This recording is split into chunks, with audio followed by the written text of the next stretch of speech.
Imagine waking up in a world where everything you know is falling apart. The great cities are burning, the kings are dead or missing, the trade ships no longer arrive, the writing on palace tablets suddenly stops, armies vanish, empires that stood for centuries collapse within a single human lifetime. And then, for hundreds of years, silence. This is not a fantasy story. This actually happened. Around the year 1200 BCE, the ancient world suffered one of the most mysterious and dramatic collapses in human history. Historians call it the Bronze Age collapse. It was not one kingdom, it was not one war, it was not one invasion. It was the collapse of an entire international system, a connected world of palaces, kings, merchants, armies, scribes, diplomats, and cities, stretching from Greece to Egypt, from Anatolia to Syria, from Cyprus to Mesopotamia. In just a few generations, some of the most powerful civilizations on Earth either disappeared completely or were reduced to shadows of their former selves. The Mycenaean palace world of Greece collapsed. The mighty Hittite Empire vanished. Great cities like Ugarit were destroyed and never recovered. Egypt survived, but weakened. Trade networks broke apart. Writing disappeared in some regions for centuries. It was, in many ways, the ancient world's version of an apocalypse. But here is the strange part. We still do not know exactly why it happened. Was it climate change? Was it famine? Was it earthquakes? Was it rebellion? Was it war? Was it the mysterious sea peoples? Or was it something even more terrifying? A system so complex that once one part failed, everything fell with it. Tonight, we are going back more than 3,000 years to the final days of the Bronze Age, and we are going to investigate one of history's greatest mysteries. How did civilization collapse? Part 1. The world before the fall. To understand the collapse, we first need to understand what was lost. The late Bronze Age was not primitive. It was not a world of isolated villages and simple tribes. It was an international age. Kings wrote letters to each other. Diplomats traveled between royal courts. Merchants crossed seas. Luxury goods moved thousands of kilometers. Armies used chariots. Palaces stored taxes, grain, weapons, textiles, and precious metals.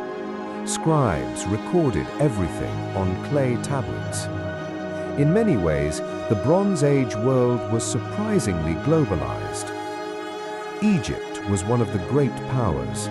Its pharaohs ruled along the Nile, built monumental temples, commanded massive armies, and saw themselves as living gods. To the north, in Anatolia, modern-day Turkey, stood the Hittite Empire. The Hittites were a major military and political force. They fought Egypt, made treaties with Egypt, and controlled a huge kingdom from their capital, Hattusa. Across the Aegean Sea, in Greece, the Mycenaeans built palace centers at places like Mycenae, Pylos, Tiryns, and Thebes. These were the people who later inspired stories of the Trojan War, Agamemnon, and Homer's epics. On the coast of Syria stood Ugarit, a wealthy trading city. Ugarit was connected to Egypt, Cyprus, Anatolia, Mesopotamia, and the wider Mediterranean world. Cyprus supplied copper. Other regions supplied tin. Together, copper and tin made bronze, the metal that gave the age its name. Bronze was essential. It was used for weapons, armor, tools, ornaments, and symbols of power. But there was a problem. Copper was relatively available. Tin was not. Tin had to be transported over long distances through fragile trade networks. If those networks broke, bronze production would suffer. And that is one of the key points of the story. The Bronze Age world was rich, powerful, and sophisticated. But it was also fragile. Its kingdoms depended on trade. Its armies depended on bronze. Its cities depended on grain. Its palaces depended on bureaucracy. Its kings depended on legitimacy. Its entire system depended on everything working at the same time. And when stress began to build, that system may have had very little room for error. Part 2. The First Cracks. The collapse did not happen overnight. There was no single day when the Bronze Age ended. Instead, it seems that the ancient world began to experience a chain of crises. One possible factor was climate. Evidence suggests that parts of the eastern Mediterranean may have suffered drought during this period. Less rain meant weaker harvests. Weaker harvests meant hunger. Hunger meant unrest, migration, and war. For palace economies, this was dangerous. A Bronze Age palace was not just a royal residence, it was the center of administration. Grain came in, goods went out, workers were assigned, armies were supported, temples were supported, craftsmen were fed. If the harvest failed, the palace had a problem. If the palace could not feed its workers, loyalty weakened. If loyalty weakened, rebellion became possible. If rebellion spread, the palace system could break. But climate was probably not the only issue. There is also evidence of earthquakes in some regions. The eastern Mediterranean sits in a seismically active zone. A series of earthquakes could have damaged cities, walls, palaces, and storage systems. Earthquakes alone do not usually destroy civilizations, but if they hit during a period of famine, war, and political instability, they can make everything worse. Then there was war. Texts from the period show increasing anxiety. Some cities were asking for help. Some kings were warning of enemies. Some letters sound almost desperate. One most haunting example comes from Ugarit. The city was in danger. Its king seems to have been away. Enemy ships were approaching. The city sent messages asking for military assistance, but help did not come in time. Ugarit was destroyed. Its ruins preserve a terrifying moment. A city connected to the greatest powers of the age, suddenly abandoned to disaster. There is something chilling about that. For centuries, Ugarit had been part of a powerful international network. Then the network failed, and when the city called for help, no one could save it. No story of the Bronze Age collapse is complete without the famous and mysterious Sea Peoples. Ancient Egyptian records described groups of foreign peoples attacking Egypt and other lands around this time. The Egyptians named several groups, including the Sherdan, Shekelesh, Peleset, Tekka, and others. Modern historians often group them under the label the Sea Peoples. But who were they? That is still debated. They may have been migrants. They may have been raiders. They may have been displaced populations fleeing famine and collapse. They may have been coalitions of warriors from different regions. They may have included people from the Aegean, Anatolia, Cyprus, the central Mediterranean, or other areas. The important thing is this: they were not the single cause of the collapse. Older theories sometimes imagined the Sea Peoples as a giant invading army that swept across the Mediterranean and destroyed civilization. But the modern picture is more complicated. The Sea Peoples may have been both a cause and a symptom. In other words, the world was already unstable. Climate stress, famine, political weakness, and broken trade may have pushed people to move. Some became refugees, some became raiders, some became soldiers. Some attacked cities because their own homes had already collapsed. When people are hungry and states are weak, the line between migration and invasion becomes blurry. Egypt faced these groups under Pharaoh Ramses III. The Egyptians claimed victory. Their temple inscriptions show dramatic scenes of battle, ships overturned, enemies defeated, the pharaoh triumphant. But even victory had a cost. Egypt survived the Bronze Age collapse, but it was never quite the same. Its power declined, its influence outside the Nile Valley weakened. That tells us something important. Even the civilizations that survived were damaged. The Bronze Age world did not simply continue, it changed. The fall of the Hittite Empire. One of the most dramatic disappearances was the fall of the Hittite Empire. For centuries, the Hittites were one of the great powers of the Near East. They fought the Egyptians at the famous Battle of Kadesh. They ruled from their capital, Hattusa. They controlled large territories in Anatolia and northern Syria. And then, suddenly, their empire was gone. Hattusa was destroyed and abandoned around the time of the collapse. But again, the cause is not simple. The Hittites faced many pressures: political rivalries, food shortages, enemies on their borders, possible internal conflict, and attacks from outside groups. Their empire was large, but large empires require constant management. They need roads, they need grain, they need loyal governors, they need armies paid and supplied, they need communication between the center and the borders. Once the center weakens, the edges begin to break away. Once enough provinces stop obeying, the empire stops being an empire. The Hittites did not simply lose one battle, their entire political structure unraveled. And with their fall, a major pillar of the Bronze Age international system disappeared. Greece enters darkness. In Greece, the Mycenaean palace system collapsed.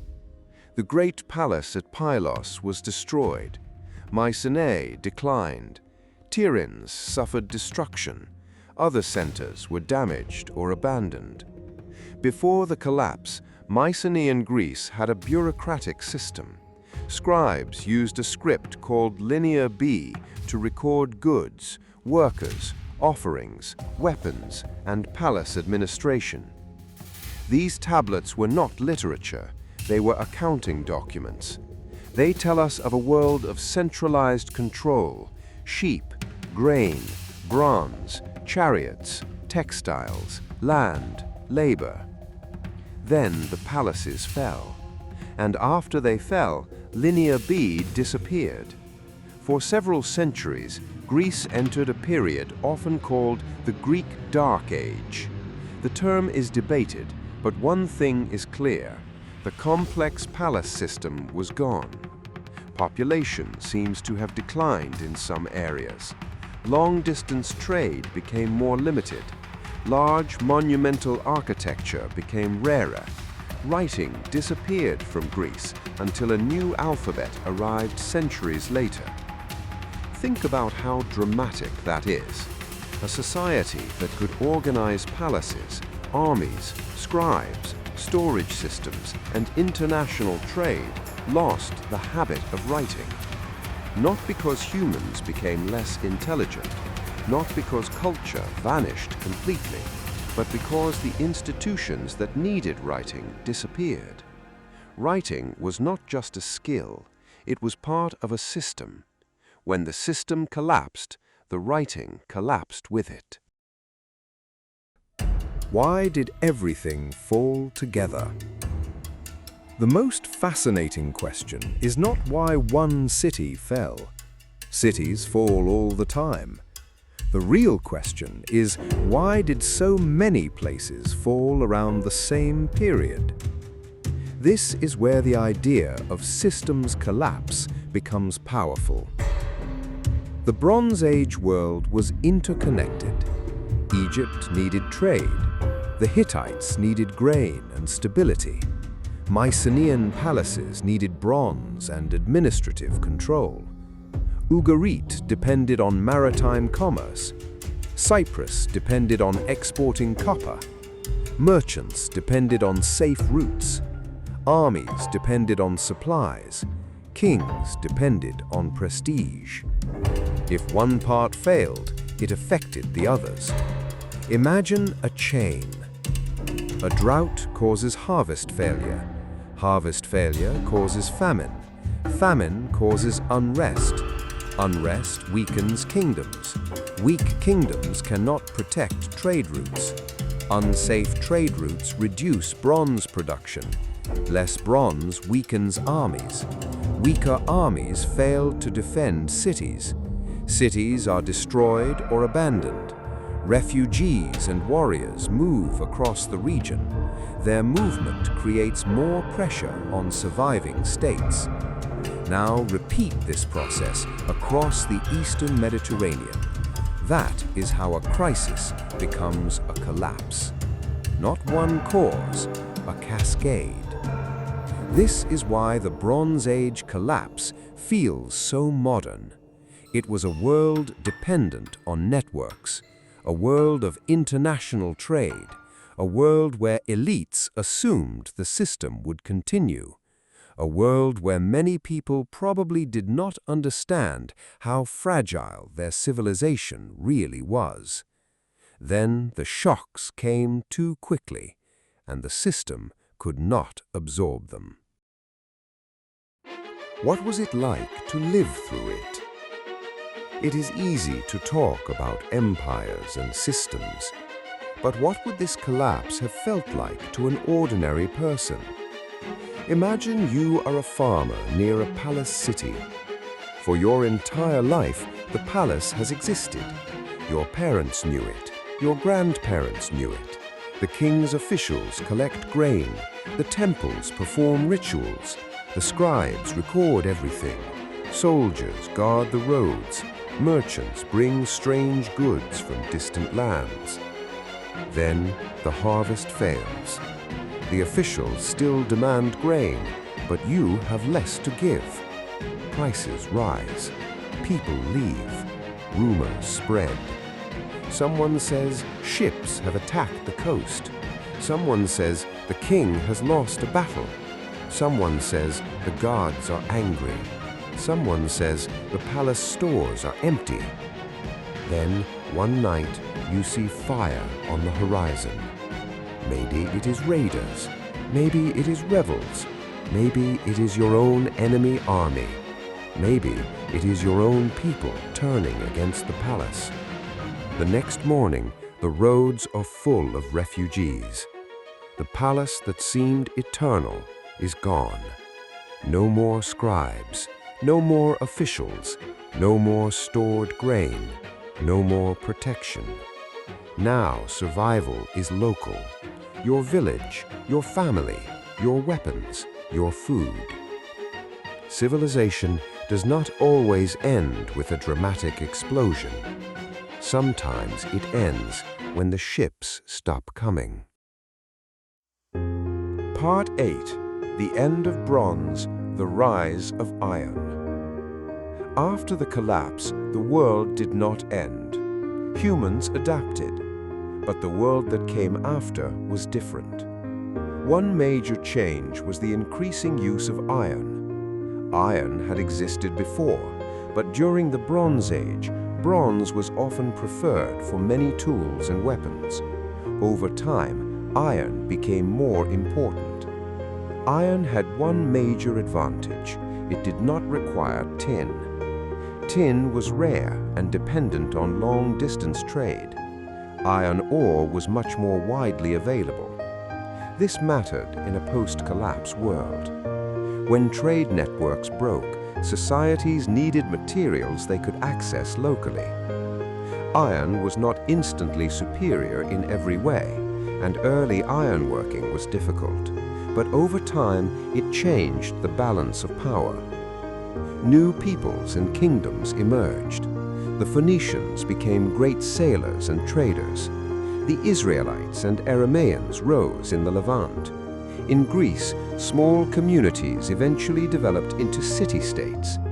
Centuries later, Greek civilization would re-emerge with a new alphabet, new political forms, and new myths about a heroic past. The Iron Age was not simply a recovery. It was a new chapter, but it was built on the ruins of the old one. Part 9.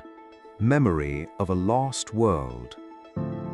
Some scholars believe that memories of the Bronze Age collapse survived in myths and legends.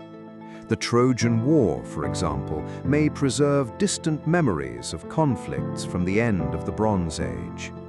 Homer's epics were written down centuries later, but they describe a world of warrior kings, bronze weapons, great palaces, long voyages, and catastrophic war. Of course, myth is not history in a simple way, but myths can carry echoes. A city burned, kings fought, heroes died, a great age ended. For the Greeks of later centuries, the Mycenaean world was already ancient. Its ruins were mysterious. Its massive stone walls seemed too large for ordinary humans, so later Greeks called them Cyclopean, as if built by giants. That is what collapse does. It turns yesterday's reality into tomorrow's legend. The people who lived among the ruins may not have fully understood who built them. The palaces were gone. The writing was forgotten. The names of kings became stories. Civilization had not vanished completely, but memory had been broken. So, what caused the Bronze Age collapse? The honest answer is, there was probably no single cause. It was likely a perfect storm. Climate stress, famine, earthquakes, internal rebellion, weakening palace economies, broken trade routes, migration, war, the sea peoples, political instability, systemic fragility.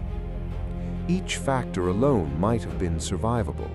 Together, they were devastating. That is what makes this period so important.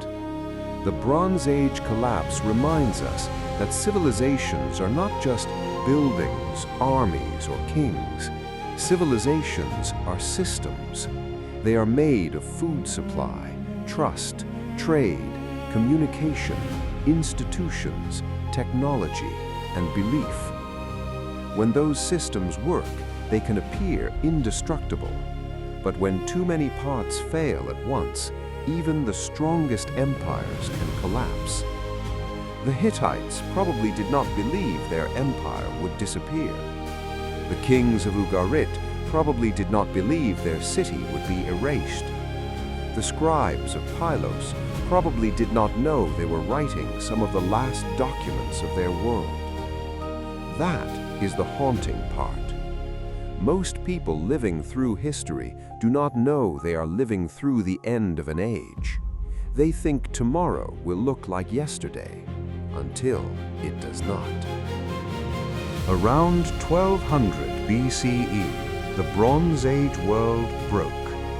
Great cities burned, palaces fell, Trade networks collapsed, empires vanished, writing disappeared in some places, millions of lives were changed, and yet humanity continued. Out of the ashes came new societies, new technologies, new stories, new kingdoms, and eventually new civilizations. The Bronze Age collapse was not the end of history, but it was the end of a world. And perhaps that is why it still fascinates us. Because when we look at those ruins, we are not only looking at the past, we are asking a question about ourselves.